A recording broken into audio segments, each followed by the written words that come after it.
આદિવાસી સમાજ અને આદિવાસી વિસ્તાર માટે અવાજ ઉઠાવનાર આદિવાસી સમાજના લોકપ્રિય નેતા ચૈતર વસાવાનો અવાજ દબાવવાનો પ્રયાસ થઈ રહ્યો છે તેવા ગંભીર આક્ષેપો કરતો વિડીયો છોટાઉદેપુર જિલ્લા આમ આદમી પાર્ટીના પ્રમુખ રાધિકા રાઠવાએ આ વિડીયોમાં કર્યા છે। હવે આ જે ભાજપ સરકાર છે એમનું માનસિક સંતુલન ખોવાઈ ગયું છે, કેમ કે એમના જે મોટા મોટા કૌભાંડો છે ને અને ચેતરભાઈએ જે કાઢેલા, તો હવે ચેતરભાઈને જેલમાં મૂકી રાખવા માટે એ લોકો કેવા કેવા ષડયંત્ર રચે છે।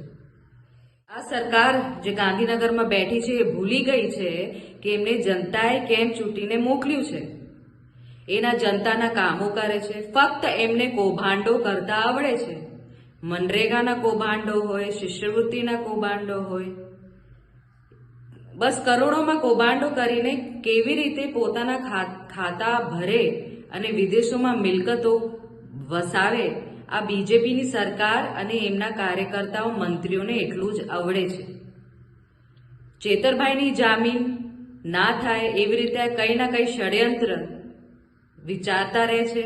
મને નથી લાગતું અમને ઊંઘ આવે છે એ બસ ચેતરભાઈને કેવી રીતે હેરાન કરીએ, એ અમારા કૌભાંડો કેવી રીતે કાઢ્યા, એમની હિંમત કેવી રીતે થઈ, આજ વિચારીને આજે ભાજપ સરકાર છે ફક્ત તારીખો પર તારીખ અને તારીખો પર તારીખ જ લેવા માટે કંઈ ના કંઈ ષડયંત્ર રચતી રહે છે। અને અમારા ચેતરભાઈ જે અમારા આદિવાસી સમાજના આગેવાન છે, એ અમારા આદિવાસીના હકની લડાઈ કરે છે।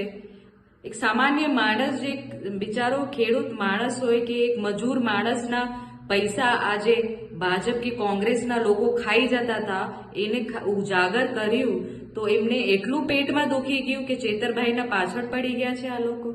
એમને તો શરમ આવી જોઈએ કે આજ ને તો કાલે એમનો પણ ભાંડો ફૂટશે અને એ લોકો પણ જેલમાં જશે, ત્યારે એમને કોણ બચાવવામાં આવશે?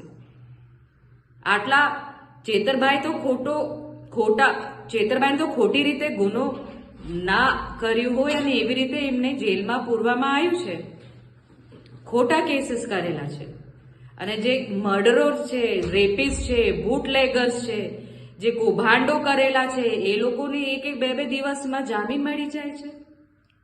આ કેવું ન્યાયતંત્ર છે? તો આ ન્યાયતંત્રના ખિલાફ આ સમાજ ઉઠે।